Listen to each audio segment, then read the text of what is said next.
Derniers entraînements au pôle espoir canoë-kayak d'Angoulême pour ces 6 jeunes sportifs, membres de l'équipe de France des moins de 18 ans et qualifiés aux mondiaux de Slovénie.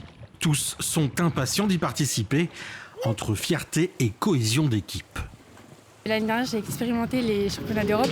Et donc là, les mondiaux, c'est vraiment un niveau au-dessus et ça fait vraiment plaisir. Tu te sens prête ?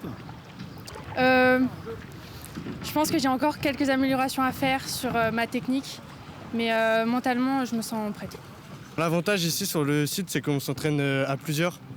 Donc dès qu'il y a quelqu'un qui est peut-être un peu moins bien, les autres le tirent vers le haut. Même quand des fois il y a peut-être un peu moins de motivation pour aller s'entraîner tous les jours, le fait d'être à plusieurs, ça motive. Là, je suis pas stressé en mode c'est moi le favori et tout. Je suis juste là pour kiffer et puis essayer d'aller chercher la meilleure performance.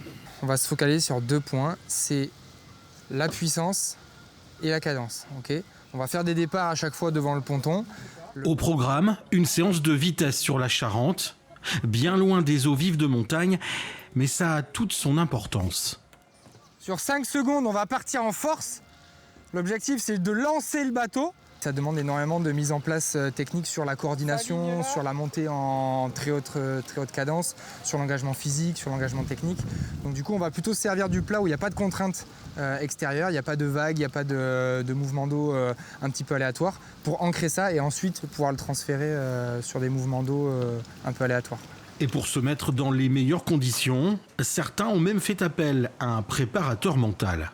Quand ça demande de l'intensité comme ça, peut-être que ça peut être intéressant qu'on aille jouer sur la respiration. C'est-à-dire qu'on a tendance à mettre en place une respiration un peu lente pour calmer le rythme cardiaque. Ça a une importance dans la gestion du stress, dans le développement de la confiance en soi, et ça permet d'économiser beaucoup d'énergie et surtout de pouvoir se concentrer sur la réalisation de l'effort et beaucoup moins sur les interférences qu'il peut y avoir autour.